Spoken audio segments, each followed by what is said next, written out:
And these people keep pretending like this is all just some sort of play, and it doesn't matter. It doesn't matter whether it all tastes like shit or whether it doesn't taste like shit.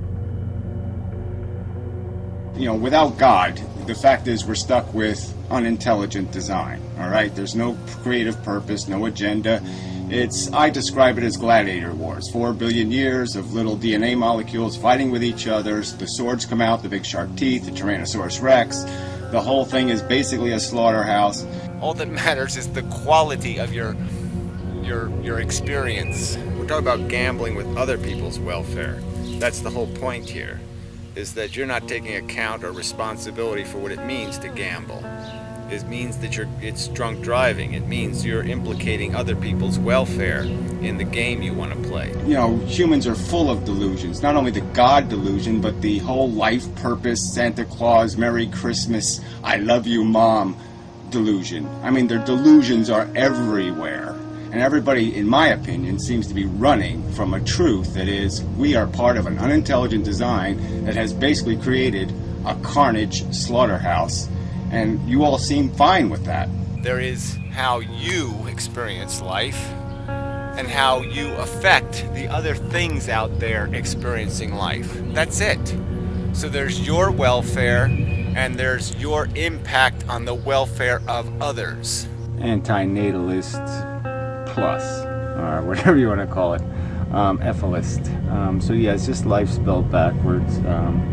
Just a way of saying I believe that there's something fundamentally broken in the natural mechanism, that it is unintelligent design, and that has a consequence. That unintelligent design means insufficient efficiency in the system, and it means that the product of the system, the living things, are likewise not likely to be efficiently functioning. Do you have a right to impose the experiment on somebody else? Do you have a right to gamble with their welfare? To leave a world a mess and say, well, they'll figure it out, they'll clean it up, they'll fix it.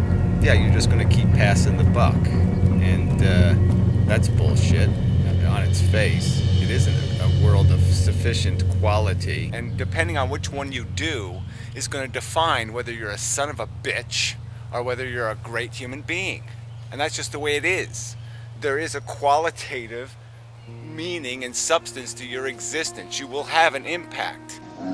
It's almost irresponsible to have children. Is that an accurate? Well, actually, I think it's in most cases criminal. I don't even think they give it a moment's thought. I don't think they think about what they're going to do if the kid comes out broken. I don't think they're going to think about their kid's actually going to die someday and how they're going to die. I don't think they think about divorces and. Gary, why do you eat with them sick to death horribly doing it? What do I eat? But just in function, consuming more than they produce.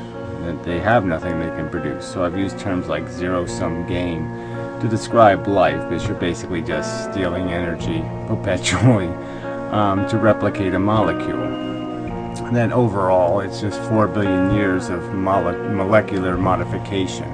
You're just modifying molecules, declaring a winner based on this crude standard of victory, and yeah, through that process it acquires complexity, but the basic function is the same. So it's just bullshit. You're not going to be the elephant man. You're not going to be all the things that you're going to throw them into the risk pile of being.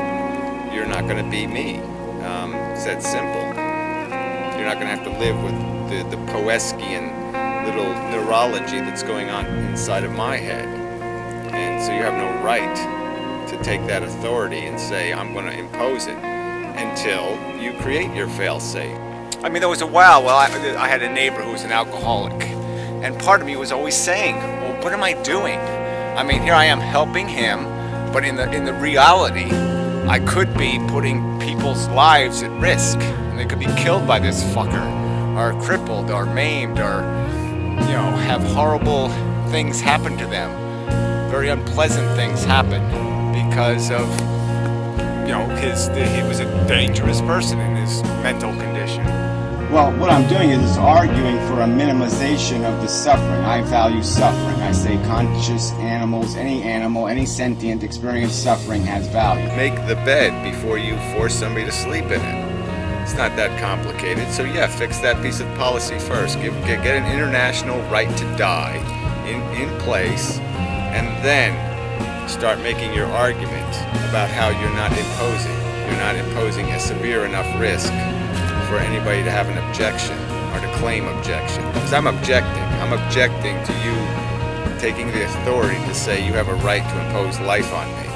Yeah, but that's the reality of our lives. We have an impact, and you have to account for that impact. And so when all these people talk so casually about this life thing, like, yeah, oh yeah, you just pop out a few babies, you throw them into the world, and let whatever happens to them, happens to them. I mean, it's just bullshit. No, you've got to take responsibility for it, you stupid son of a bitch. The function is survival by any mechanism, any means possible. Whatever can happen, can happen. No umpires, no rules, no Marquis of Queensberry sophistication. Just a blood sport, and for nothing. Nothing in the end. Just a raised hand, I win, you die. There's going to be a qualitative reality, and you're going to impact it. You're going to be responsible for it.